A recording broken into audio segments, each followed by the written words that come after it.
Welcome back to the Becoming Mind Strong podcast. Earlier this season, we talked about the role that cortisol plays in weight loss in general, especially in this menopausal stage of life. So, what do we do about it? In this episode today, we're going to talk about my 5 favorite tips for reducing cortisol. Check it out. So as we talked about in an earlier episode, one of the big themes of menopause is that our estrogen naturally drops. It is biological. Don't shoot the messenger. This is how we are designed. And one of estrogen's main roles in the body is controlling cortisol. So what happens, again, this is biological. We cannot stop the process of nature, is as our estrogen drops, our cortisol naturally spikes, which means in a menopausal body, we are naturally walking around with higher levels of cortisol. We kind of term it as our cortisol resilience goes down, right? We can't handle as much cortisol. Back in the day, we could overexercise, we could undereat, we could overwork ourselves, we could put everyone first before us. We can't get away with the same stuff because we are walking around with higher levels of cortisol naturally, and that leads to a host of health problems, specifically making weight loss nearly impossible. So let's talk about my 5 actionable tips to start reducing cortisol. First and foremost, and this one pisses some people off, but it is don't shoot the messenger. This is not Rachel's Laws of Health and Fitness. This is biology. Intermittent fasting is one of the worst things you can do for your body in menopause. Again, put it under the category of, yeah, but in my 20s, 30s, early 40s, we are not living in the same body. Going long periods of time without food, whether that's skipping meals consistently, whether it's skipping breakfast is not ideal. Eating breakfast is fantastic for you. I'm going to be completely transparent. You hear me talk about this a lot. I don't eat breakfast every day. I know that it would be great for me. It would be great for my health. Some days I forget and I dive into work and I look up and I'm like, holy cow, how is it mid-afternoon? I should probably put some food in my belly. Eating breakfast is important. Bigger picture, we don't want to be going long periods of time without food, and we certainly do not want to go long periods of time intermittent fasting. It is causing your blood sugar to go all over the place, and it is raising those cortisol levels higher and higher and higher. Now, I will tell you, we have some women we work with. We have plenty of women that we work with in Ignite, our signature 12-week program, and they come to us and they're like, Rachel, I have eaten this way for 20 years. I don't know how to eat any other way. My answer then is, okay, let's at least get your macros in check so we can make sure you're getting the right amount of calories, the proper balance of carbs, fat, protein, and then you eat the way that works for you. This is about a sustainable lifestyle. And if the question at hand is how can I reduce my cortisol in menopause, the answer is intermittent fasting is one of the worst things we can be doing for our bodies and specifically for our cortisol levels. Thing number 2 to lower cortisol in menopause is paying attention to our nighttime routine. Now, if you've hung out here before, you know that I am not a fan of rainbows and glitter and unicorns and beating our chests and saying mantras, right? I believe that all of this has to come down to what actually works for your lifestyle. And I say that because it's a beautiful thing to say, let's go to bed early. Let's focus on 7 to 9 hours of sleep. Let's meditate every night before bed, right? Let's turn off all screens. And the reality for a lot of us is we go all day. So by the time the house is quiet and work is done and we've shut down our computer, what we actually want to do is sit on the couch and have a glass of wine and numb our brain because we just worked our booties off and we want some us time, right? And there is nothing wrong with that. And we can also accept the fact that it is very, very difficult, nearly impossible, to lose weight in menopause if your cortisol levels are sky high and you're not sleeping enough. So when I talk about a bedtime routine, I am not saying to flick a switch and do a major life overhaul and suddenly you are this beacon of health who puts their feet in the grass and sings Kumbaya every day. What I'm going to suggest here is just that. There's some suggestions where what I'm going to recommend you do is take a look at what's the low-hanging fruit, right? Of these options, is there one that I can add in or take away? Because we are pleasure-seeking creatures as humans, right? We are designed to avoid pain and seek pleasure. So when we start doing 1 or 2 of these things and we say, you know what? That was actually lovely. What else can I do? And then the snowball's rolling down a hill. So screens are a big one. It is true that blue light is going to mess up your brain's ability to shut down and get to sleep. Look, sit on your couch, scroll through Instagram, watch a TV show. Just try to give yourself some time before bed, replace it with something else so that your brain can start to calm down and you can sleep a little bit better. Same thing with work, and I'm guilty of this one.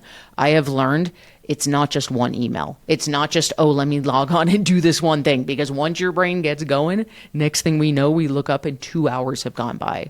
What we don't want is to be stimulating our brain right before bed, because we know how that goes. Then we're laying in bed and we're remembering that thing we said at 10 a.m. Why did I say that? Why did I do that? And now we're down the rabbit hole. The name of the game is relaxing our brain, which means turning off screens, which means hopefully staying away from work as much as possible. Third thing under bedtime routine is avoiding alcohol. Now, look, I'm not saying don't ever have alcohol, right? Again, at the end of the day, some of us love a glass of whiskey. Some of us love a glass of wine. What I'm suggesting is if you are going to choose to have one of those things, put a break between when you have it and bedtime. So if I was going to put this in a very non-nutritious way, go for happy hour, not a nightcap, is how I'm going to say that. You can quote me on that. Rachel said, go to happy hour, not a nightcap. If you are choosing to drink, the more space you can put between when you have alcohol and when you go to sleep, the better off you're going to be. So if you're going to have alcohol, do it earlier in the night as opposed to a drink right before bed. Last thing under the category of bedtime routine is anything that's going to wind your brain down. So if you are someone who's meditating or wants to get into meditation, we're going to, spoiler alert, we're about to talk about that more. That's a great thing to do before bed.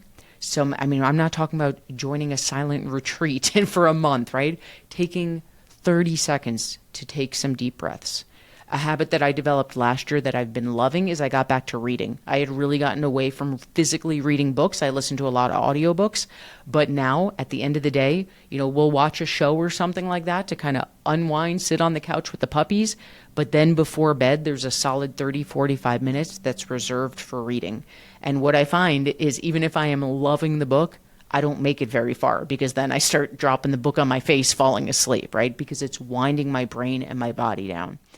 Real quickly, we've been talking a lot about cortisol in today's episode, so I want to give you a free guide that you can use to go along with this episode. If you go to www.mindstrongfitness.com/cortisol-checklist, again, it's cortisol-checklist, or just use the link in the show notes below.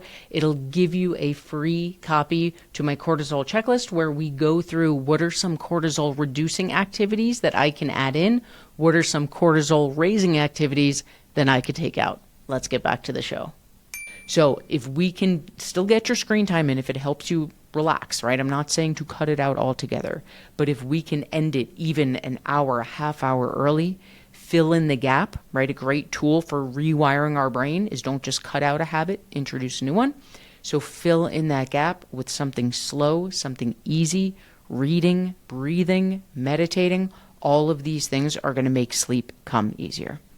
All right, so we're talking about the 5 things that help reduce cortisol. We talked about not skipping meals, not intermittent fasting, and all of these we just spoke about go under the category of evening routine. Thing number 3 on our list of 5, no surprise if you've hung out here before, fueling your body correctly. Now, I'll tell you behind the scenes, I put this as number 3 because I think it's the most obvious one. If I started with number 1, I think most people would be like, oh, Rachel, we know. You talk about it all the time. And in the list of priorities, it's number 1. No sugarcoating, it is number 1. The single most important thing you can do to reduce cortisol in a menopausal body, in anyone's body really, is fueling your body correctly. If you are under eating, you've probably heard me use this analogy 1,000 times. It's so cheesy and it's so true. If I go out, I buy a big fancy sports car, right? I want to be like those guys at my gym who think it's super cool to like rev the engine of their sports car and scare the bejoogies out of all of us. I don't know why guys like to do that, but anyway, I digress. So I get in my big fancy sports car, I slam on the gas, but the tank's on E. Am I putting more or less stress on that car trying to floor the gas pedal with no gas in the car? If we are trying to get our body to do anything, forget about workouts, getting through the day, doing some work, getting up to go to the bathroom, walking the dog, and we are underfueling it, do you think we're putting more or less stress in our body? Do you think we're raising or lowering our cortisol levels? Getting your nutrition in check is number 1 when it comes to reducing cortisol. That means right number of calories, right balance of carbs, fat, and protein. Number 4 on our tips to reduce cortisol in menopause, and I want to really dive into this one for a second, is meditation. Here's the thing with meditation. 90% of the time, it used to be like 98, it's gotten better over the years, but 90% of the time when I talk to people about meditating, what I hear is, Rachel, I can't meditate. The second I sit still, my brain wanders. And the answer is yes. That is how humans are designed. It's called, a lot of times you'll hear called monkey brain.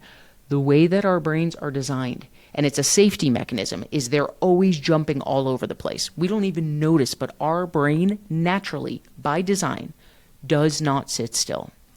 It is not a realistic expectation. I talk a lot about life is all about expectation management. It is not a realistic expectation that I am going to sit down to meditate and my brain is going to be calm for the next 10 minutes. No one in the history of ever has done that. I'm going to venture to guess that the Buddha himself does not have that experience. The point of meditation is to find these little glimpses where we can find peace by coming back to our breath. That's it. If you're going to sit down to meditate, very, very non-technical, you sit down, you could do it laying down. I prefer sitting down. Close your eyes if it feels safe. If not, you can just put your gaze at the floor. I like to put my palms up. You can put them down. It's a little more grounding. And you just sit and you focus on your breath. Don't do this if you're driving, obviously. You focus on your breath. And what's going to happen very quickly is you're going to notice that suddenly you've gone down the rabbit hole and you're thinking about what to make for dinner. And that means you have to go to the supermarket. And when are you going to fit that in? Because you have to fit the grandkids up from soccer. And down the rabbit hole we've gone. How much time has passed by? I don't know. I've probably been thinking about this dinner thing for the past 7 minutes. We're not going to shame, blame, guilt. Go up. There goes my monkey brain. Right back to my breath. It's in those tiny, tiny moments that we come back to our breath. That's where the magic happens. The more you do it, the better at it you get. It's why it's called the practice of meditation. And I have been meditating for years. I don't do it an hour a day. I do it 10 minutes a day. I set a goal of 10 minutes a day years ago with the intention that one day that would increase. I've never increased it because 10 minutes feels sustainable to me. Maybe one day I will. Right now, 10 minutes feels good for me. And I'll tell you what, in 10 minutes, I have never made it anywhere close to 10 minutes. I haven't made it close to a full minute where I can go without my brain wandering. That is not the point. The more you practice, the better it feels. I always think of it, it feels like a warm bath for my soul, for my whole body. When I can get myself to sit still and focus on my breath, your body, your brain will more than thank you. Some days, my brain is going crazy and I'm like, oh, we just did a live workshop last night. I have to get to my email. And it is really tough to meditate.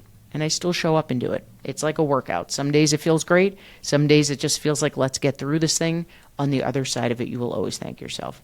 I do not suggest starting with an hour a day. I don't even suggest starting with 10 minutes a day. Back in the day when I was one-to-one coaching and I would introduce this to members, we would start with 2 minutes a day. Try it for 2 minutes to get the snowball rolling down a hill. Number 5, in how to reduce cortisol in menopause, we have not skipping meals or intermittent fasting.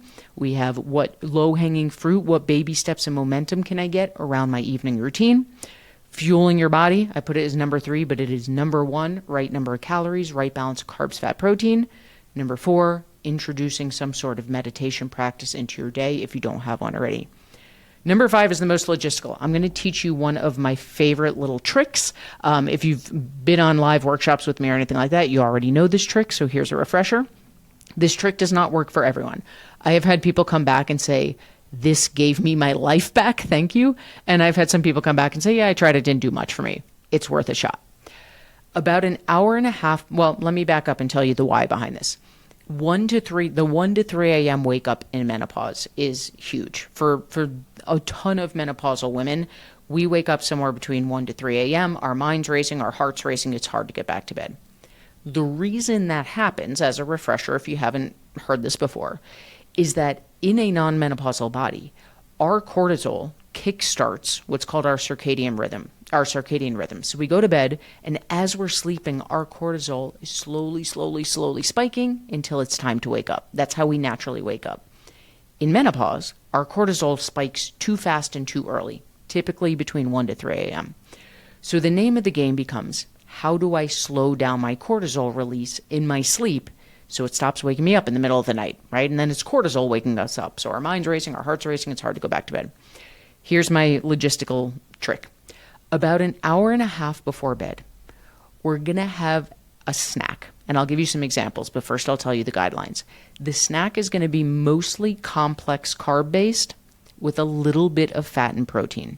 So in earlier podcast episodes, I get deep into macros. When it comes to carbs, there's two types of carbs. There's complex carbs, which tend to be our more nutritious, fiber-rich carbs, right? Things like whole grains and brown rice and quinoa. And there's simple carbs. The theme is sugar, like my Krispy Kreme donuts that I love. So for this snack, you are going to have a complex carb-based snack with a little bit of fat and protein. One of my favorite ones is a slice of whole grain toast with a little bit of almond butter. Some people do a rice cake with maybe some peanut butter. I know some people who like meat sticks. I'm not a meat stick kind of girl, but some people like meat sticks, so they'll do like some popcorn and a meat stick. The purpose of this is complex carbs tend to be slower burning. I have a podcast episode about what to eat before you work out. We talk a lot about complex carbs because they're slower burning. And they're going to help regulate blood sugar. And the fat and protein that you're adding in is going to help that release even more, with the intention that it's going to keep blood sugar and cortisol stabilized and help you sleep through the night. It's not foolproof. Again, I've heard people be like, yes, thank you. I finally slept through the night for the first time in I don't know how long. I've had some people be like, I tried it, didn't really do anything for me. It's worth a shot. I've heard more pros than there's not cons. It just doesn't work for some people. But I've heard from enough people that it gave them their sleep back that that's worth it. And I always recommend it to people. So those are my 5 top tips. There are hundreds of them. One of the first things we do with all of our members is we do a menopause symptom checklist where we go through, there are hundreds of menopause symptoms. It's not just hot flashes and night sweats. And we take those symptoms and we categorize them into what I call the big 3. The big 3 of menopause is gut health, inflammation, and cortisol, because that shows us what can we tackle, right? It's like knocking over a domino or striking one match that lights the other matches. Let's tackle the big 3, and all these other symptoms are going to fall into place. So under that category of cortisol, we go through a cortisol checklist, and we start to look at, okay, on a daily basis, we're looking for low-hanging fruit first. Here are some cortisol raising activities that we can take away. And here's some things we can introduce that we can add to our day to lower cortisol. You know me well enough by now to know it is never 0 to 100. It is never a major life overhaul. So what we do with our members is we go through these lists and say, what's the low-hanging fruit for you, for your lifestyle? What are 1 or 2 things that we can take out? What are 1 or 2 things that we can add in? Because we know, as pleasure-seeking creatures, as we do those things, we say, man, I feel like a different person. I feel so much more relaxed, so much less stress. My weight loss is becoming easier. What else can I do? And then we can keep going on the list. But for today, these are my top 5. These are some of the heavy hitters that we can get the ball rolling to get cortisol down and make weight loss easier in menopause.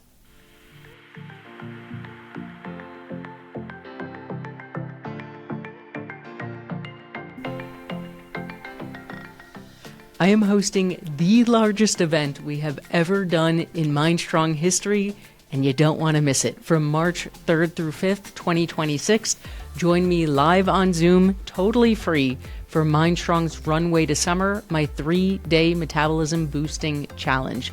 To join and for more details, go to www.mindstrongfitness.com/challenge or just use the link in the show notes below.